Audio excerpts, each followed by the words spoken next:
Welcome back to Lowe Park. The Kettleers are red hot going into this afternoon's matchup against the Orleans Firebirds, having won 3 in a row and their season high 4 games over 500. My name is Josh Rothstein, joined by Caleb Coffman, and the Kettleers coming off a 5-0 victory over Bourne. As I mentioned, they're 3 straight.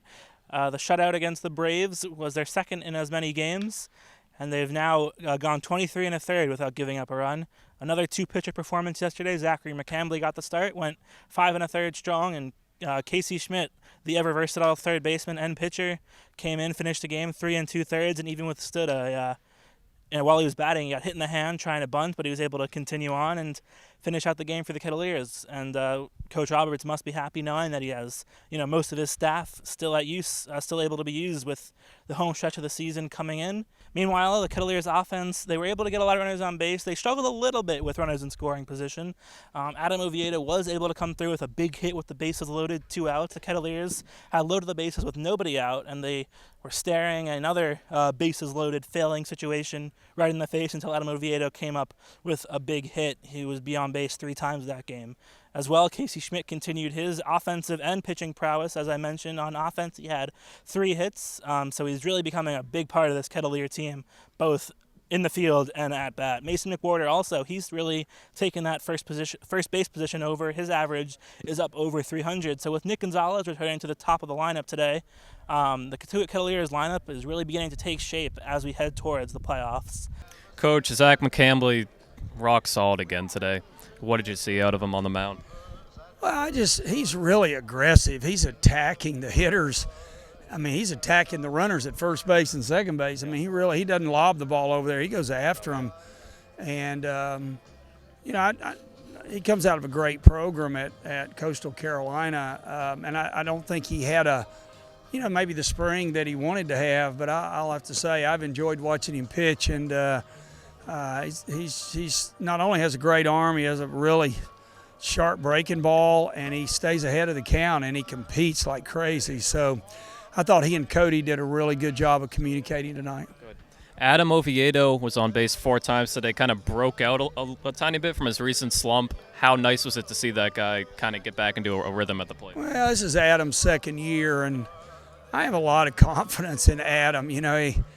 I don't think he's ever in a slump. I think sometimes he just doesn't attack it like he should. And in the last 3 or 4 games, Adam, if you look at the game situation, he has had some, very big hits. He got the second run at Harwich the other night in the 2-0 win, and today with the bases loaded, 2 strikes, 2 outs, he comes up with a big base hit after we struck out a couple times. So, Adam's playing very solid baseball, both offensively and defensively for us. Kind of in a weird situation after yesterday's game that wasn't really a game. How do you approach that with the team? Do you just kind of tell them to forget about it, or do you acknowledge that it was there and just move on? Well, I just said, I hope it's an aberration. Yeah.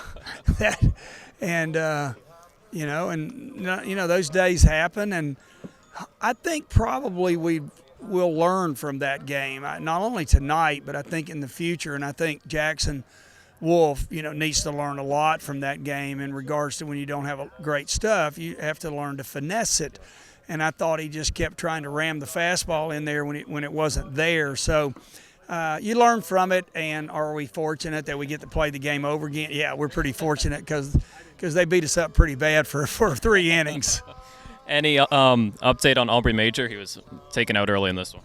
He's got a little hamstring tightness, and I wanted him out because he's had that problem before, and we'll keep working on it. I think it's something that's probably going to bother him for a while, so I think we just have to be real careful. And I think he and Araj are kind of going back and forth with hamstrings, so maybe we'll get Araj back if Aubrey can't play, and that would be great. And we get Gonzalez back tomorrow, and I look forward. I love our club no matter who's playing, but I look forward to writing Nick's name in that first slot again. Oh, yeah. That was Coach Roberts after last night's win, Bourne. Looking towards today's opponent, Orleans Firebirds. The Firebirds are coming off a trouncing against Yarmouth Dennis as they beat the Red Sox 15-3 last night. But it's been a struggle for them as of late. They've only gone 3-7 in their last 10. And as well as their offense played last night, it was sort of a surprise as their offense has struggled greatly this season. They've only batted in 90 runs on the season, and they lead the league in strikeouts, having struck out 278 times, which is 30 more than the second most in all of the Cape League. And they also are only batting 241 on the season, which is fifth.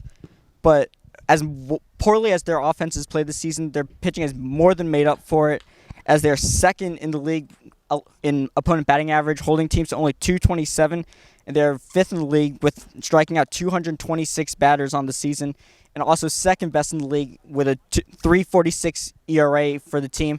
So their pitching has been outstanding so far this season, and it's no different with the starting pitcher today, Austin Love, who's one of Orleans' best arms today. He's throwing 2.31 ERA with 12 strikeouts and 11 2/3 innings this season.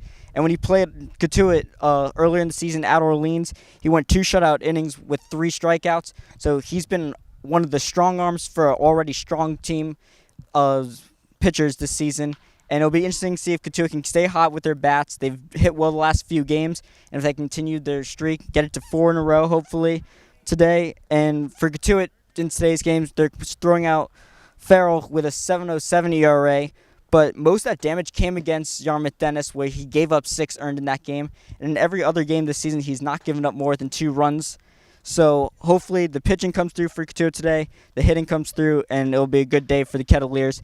And for Armin and Sam's thoughts, we'll throw it up to them.